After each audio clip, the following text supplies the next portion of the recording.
Good morning, everybody. Kurt Risch here, and thanks for joining me on the One Shepherd, where we support seekers and believers.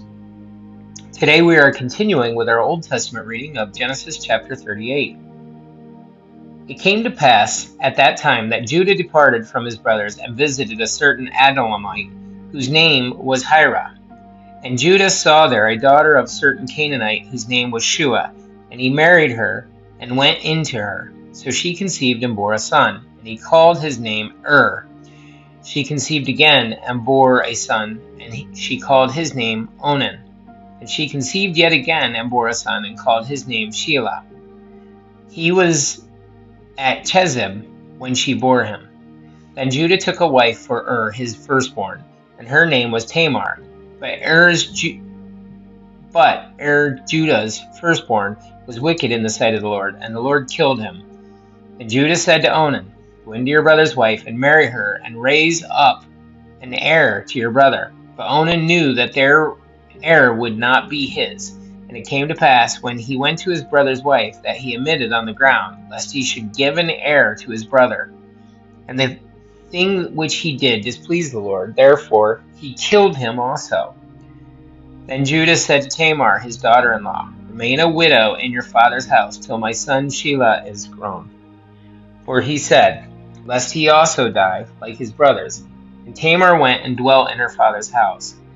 Now in the process of time, the daughters of Shua, Judah's wife, died, and Judah was confronted and went up to his sheep shearers at Timnah, he and his friend Hira, the Adullamite. And it was told Tamar, saying, "Look, your father-in-law is going up to Timnah to shear his sheep." So she took off her widow's garments, covered herself with a veil, and wrapped herself, and sat in an open place, which was on the way to Timnah.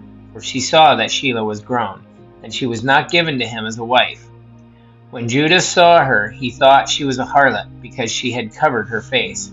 Then he turned to her by the way, and said, "Please let me come in to you," for he did not know that she was his daughter-in-law. So she said, "What will you give me that you may come in to me?" And she said, "I will send a young goat from the flock." So she said, "Will you give me a pledge till you send it?" Then he said, "What pledge shall I give you?" So she said, "Your signet cord and your staff that is in your hand." Then he gave them to her and went into her, and she conceived by him. So she arose and went away, and laid aside her veil, and put on the garments of her widowhood. And Judah sent the young goat by the hand of his friend the Adamite, to receive his pledge from the woman's hand, but he did not find her. Then he asked the men of the place, saying, "Where is the harlot who was openly by the roadside?" And they said, "There was no harlot in this place." So he returned to Judah and said, "I cannot find her."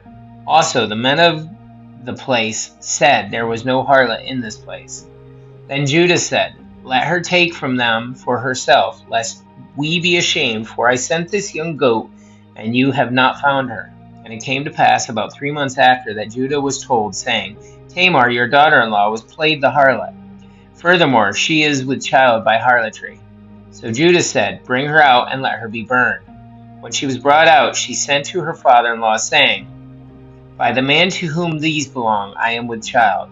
And she said, "Please determine whose these are, the signet and cord and staff." So Judah acknowledged them and said, "She has been more righteous than I, because I did not give her to Shelah my son," and he never knew her again. Now it came to pass at the time for giving birth, that behold, twins were in her womb. And so it was, when she was giving birth, that the one put out his hand, and the midwife took a scarlet thread and bound it on his hand, saying, "This one came out first." Then it happened, as he drew back his hand, that his brother came out unexpectedly, and she said, "How did you break through? This breach be upon you." Therefore his name was called Perez. Afterward his brother came out, who had the scarlet thread on his hand, and his name was called Zerah. Guys, that's it for our Old Testament reading of Genesis chapter 38. Thanks for joining me. Be sure to like and subscribe below, as that helps spread the word of our gospel reading. In the meantime, if you have any questions or comments, please feel free to put them below. I'd be glad to answer anything you are curious about. And have a great day, and God bless.